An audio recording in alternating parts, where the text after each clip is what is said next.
No ens ho creiem, d'entrada no ens creiem que nosaltres puguem arribar a ser un dels 4 millors restaurants.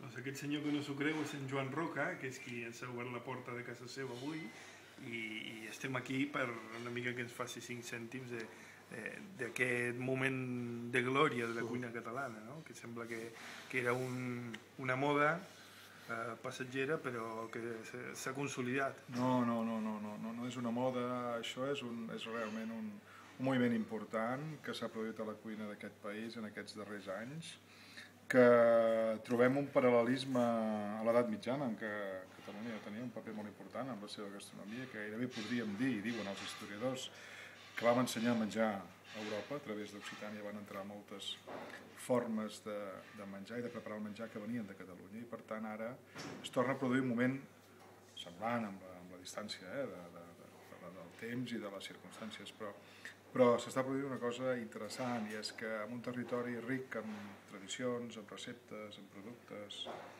s'ha produït un esclat de creativitat, de pensar noves maneres de cuinar. Això ha tingut un ressò a nivell internacional i certament ara podem dir que la cuina d'aquest país és una cuina de referència a nivell mundial.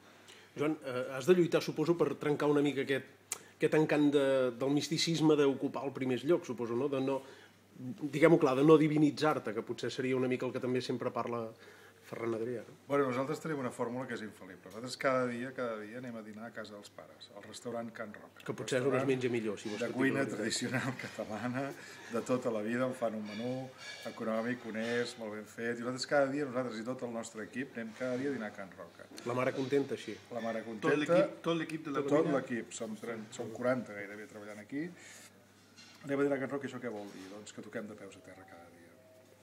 Tornem al nostre origen, tornem a la realitat, tornem al bar del barri, que és d'on som, i que això és un antídot fantàstic per no tornar-nos a tontos, no? Quan passen aquestes coses i quan d'alguna manera hi ha tota aquesta sèrie de reconeixements. Podríem fàcilment estar dins o envoltats amb una bombolla que representa tot això, però en canvi aquest fet ens ve molt bé per això, per baixar fums i per tornar una miqueta a una certa normalitat. Això està molt bé.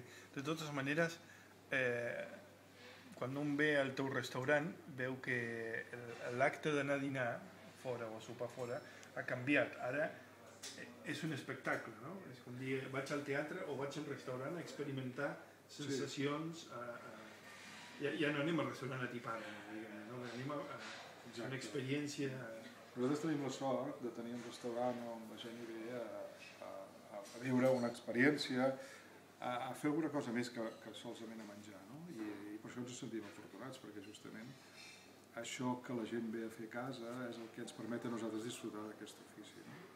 I és cert, doncs, que hi ha hagut un canvi respecte al fet de menjar en un restaurant, no? Quan una societat evoluciona culturalment, gastronòmica, és a dir, quan evoluciona culturalment, socialment i econòmicament, també evoluciona gastronòmicament. Per tant, ara la gastronomia forma part de la cultura, de l'oci, i s'entén anar a fer un àpat en un restaurant d'aquest estil com una cosa especial.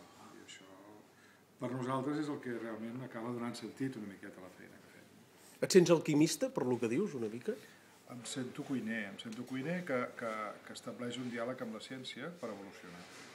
I això a vegades ens fa semblar alquimistes, però no deixem de ser cuiners, cuiners curiosos, cuiners que ens preguntem coses contínuament, que parlem amb científics i que d'aquesta manera podem fer evolucionar la cuina que fem cada dia per tal de millorar-la, és a dir, no és només un inconformisme per ser inconformistes, sinó que ho som perquè volem millorar allò que fem, i moltes vegades a través d'aquest diàleg ens dona pautes, ens dona peu a veure que hi ha coses que tenen lectures diferents, que es poden fer d'una altra manera, a vegades sabent el per què de certs fenòmens físics i químics que es produeixen a la cuina, tens claus per poder-los fer d'altres maneres, no? Per tant, alquimista no, cuiner amb ganes de millorar la feina. Deies